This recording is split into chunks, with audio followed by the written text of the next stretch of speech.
Hi everyone, I'm Sarah from The Walks of Life, and today we are going to make a retro Chinese American classic appetizer, shrimp toast. Shrimp toast is quickly going out of favor. I think I'm seeing it on fewer and fewer Chinese restaurant menus, and I'm not sure why, because it's really, really good. Shrimp toast, if you've never had it, is shrimp that has been really finely chopped, almost like when you go to dim sum and there are those like shrimp stuffed peppers. Instead of putting it in a vegetable, you make it into this sort of paste-like texture. Everything just gets mixed up in a food processor with some herbs like cilantro and scallions, some ginger, some seasonings, and the secret ingredient that's kind of an optional ingredient, but kind of not an optional ingredient, which is pork fat. Pork fat really gives that shrimp mixture that savory flavor that you then spread onto toast. You're sprinkling it with sesame seeds, and then you cut them into these adorable little triangles and fry them. Usually they're deep fried, but we're at home, so we're gonna shallow fry them in a pan. It really couldn't be easier. I have 4 slices here of bread.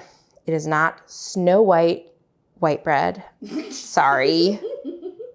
That does not look white. It's Dave's Killer, so it's a little like not Snow White. This is not a health food. Just get the white bread.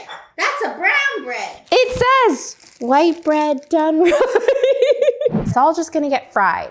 You're not gonna be able to tell the difference. This recipe makes 16 shrimp toasts. So you could double this recipe if you want more. A lot of people cut the crusts off. I am pretty against that move. A, it's a waste of bread. And B, I find that the outer crust keeps the mixture on the bread easier. If you want to cut off the crust, I would just cut it off before you spread the paste on. It's like delightfully retro. It has the taste of effort. It is Friday afternoon as we film this, and I'm looking forward to celebrating the coming of the weekend with our shrimp toast.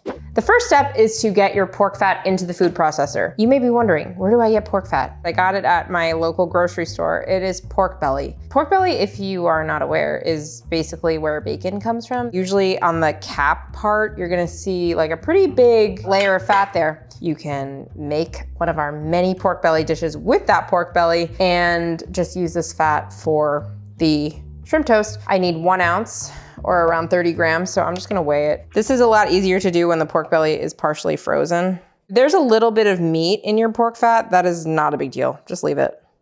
0.99 ounces. I'm just gonna put that in there. It's gonna get real pasty. It's best if the pork fat is really cold, like just thawed. Ours sadly is not, but this is fine too.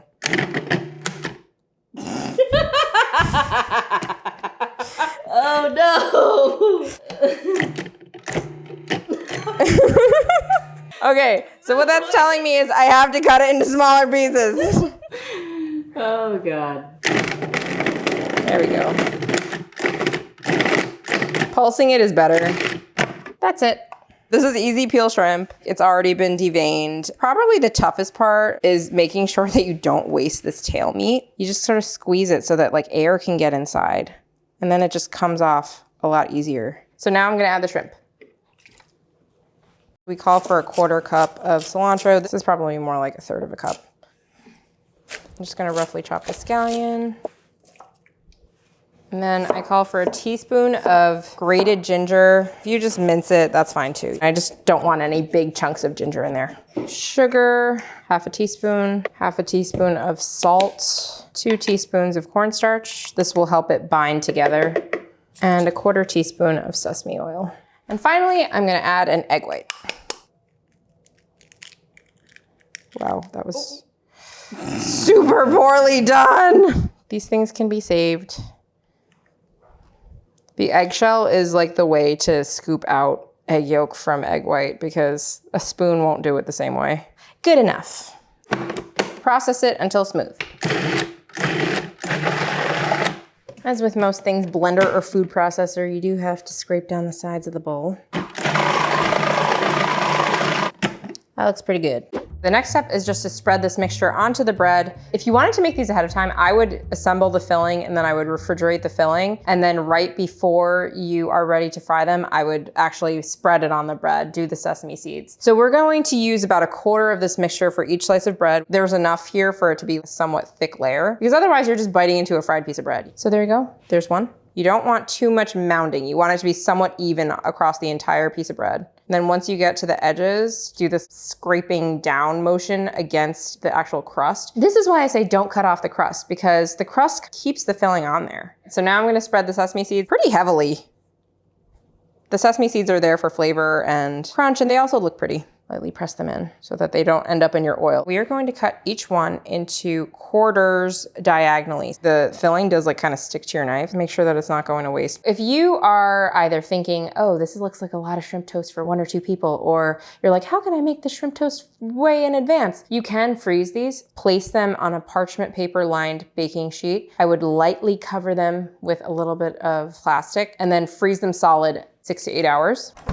When it comes time to cook them, just take them directly out of the freezer, put them into hot oil, maybe just add a minute or 2 to the cooking time for them to defrost a little bit, and that's it. To sauce or not to sauce? If I'm eating shrimp toast, I'm not looking for dipping sauce, but if you are, I would say duck sauce is a decent option. A sweet chili sauce is like sort of the most popular option. People also dip them in like spicy mayo. My sister has a recipe for yum yum sauce, which we will link in the description box below. That would be a decent option, or you could serve it with like a sweet and sour sauce. We also have a recipe for that, which we will also put in the description box.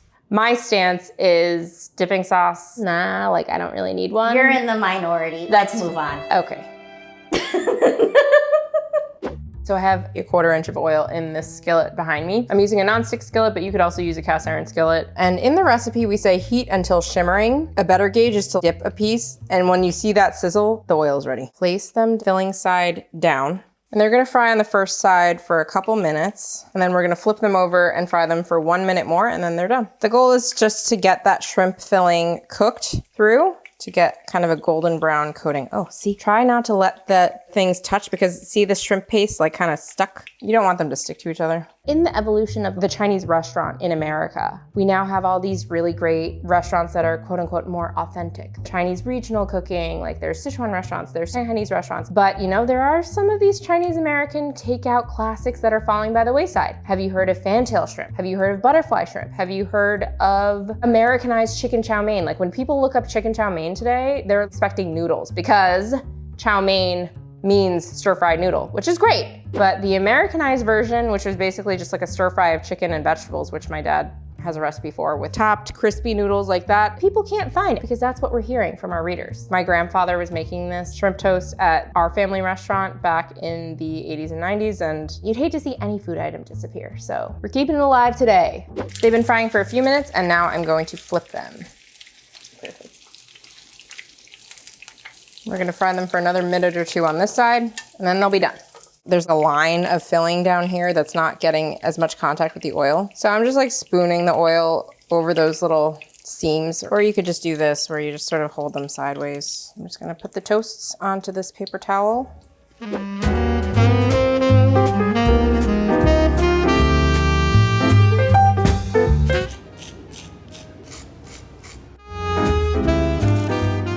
Show me a shrimp toast that tastes that good in a restaurant today. A lot of restaurants don't have them anymore.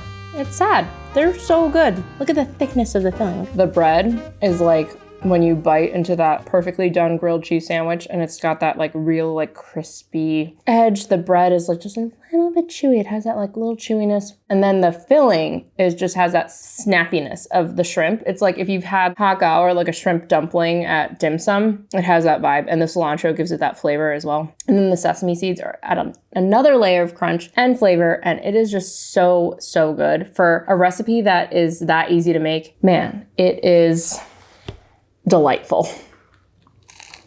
Is this my favorite fried Chinese takeout item? That's a bold statement. Chicken wing? These and chicken wings are tied for me. So good. Everybody in the comments, let us know what your favorite fried Chinese takeout item is. Yeah, I'm curious. Hey, shrimp toast. Do they live up to the old days? Wow, they taste pretty good. I put extra cilantro in it, but I think it's really good. It's good with the cilantro. Yeah. Cilantro. Cilantro.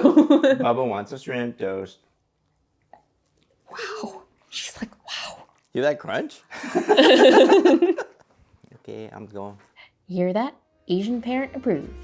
Let's make shrimp toast popular again, everyone. You saw how easy they were to make, and if you enjoyed this video, please like it and subscribe to our YouTube channel, and check out more recipes at thewalksoflife.com. It's my third one and I'm not sad about it.